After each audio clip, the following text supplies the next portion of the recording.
as the chair of the bipartisan Nigerian caucus in the United States Congress. I am its chair.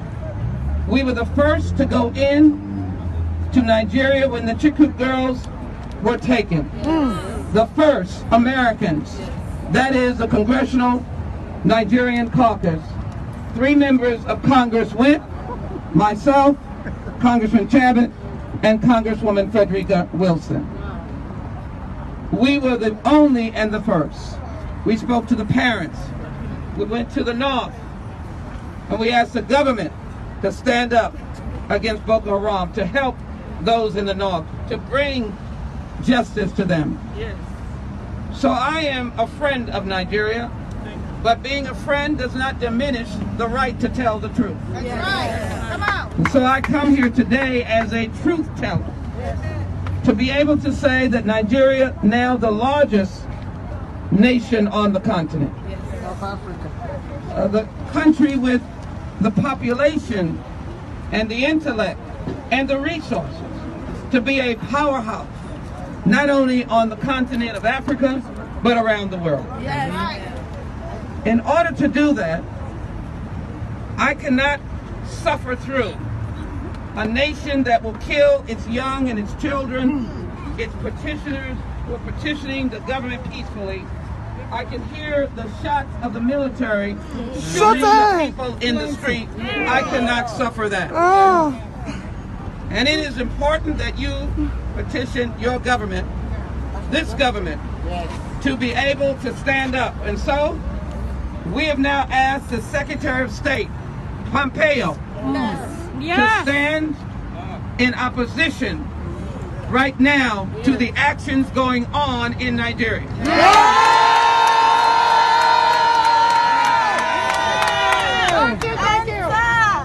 Secondarily, we've asked the chair and the chair of the National Security Council of the United Nations, and as well the General Secretary, that they must address the President of Nigeria, Mr. Buhari, on the violence, and SARS must end, and SWAT.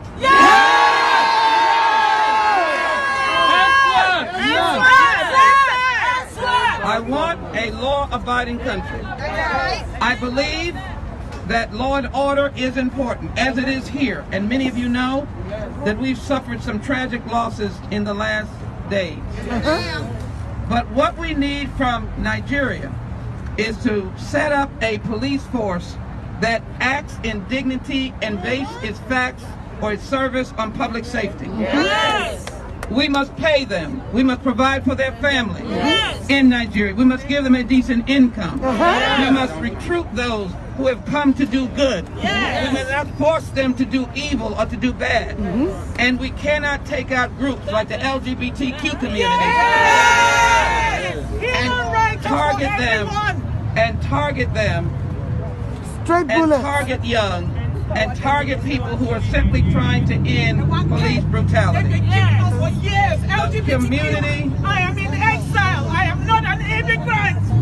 My mother died. I couldn't go home. I could not go home. We hear her pain. We hear her pain. We hear your pain, my sister. We hear your pain, my sister. We hear the pain. We are hearing the pain. And that's why we're here. I do not reject your pain. But we must act on that pain. We want no group to be denigrated, and let me say it so she can hear me. LGBTQ rights are human rights. The rights of those of you who stand here today, you were socially distanced, are human rights.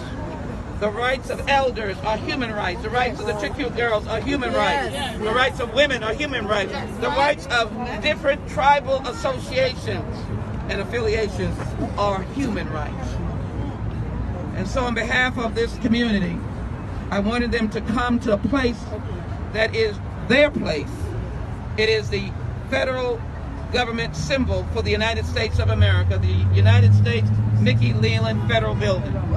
And I wear the colors of our red, white, and blue, because that flag is to stand around the world for what is right, what is humane, what is decent, what is orderly, what is democracy, what is just, what is equality. That's right. And we will continue to press the present government of the United States to take a very important step in asking and demanding that Nigeria recognize that the world is watching, the United States Congress is watching, and this violence, senseless violence by people who are wearing the uniform in Nigeria must stop. Yes. It must stop. Yes. The bloodshed cannot continue. Yes. And so I look directly and say, the leadership of the Nigerian government, if you hear my voice, we are demanding an immediate cease and desist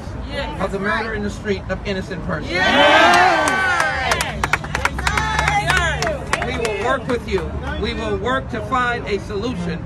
You have a diaspora around the world of loving Nigerians who want to help and want to be able to have a country that can stand up to any country around the world because it is a democratic country. It is a free country. It is a just country. It is a country that believes in equality and democracy.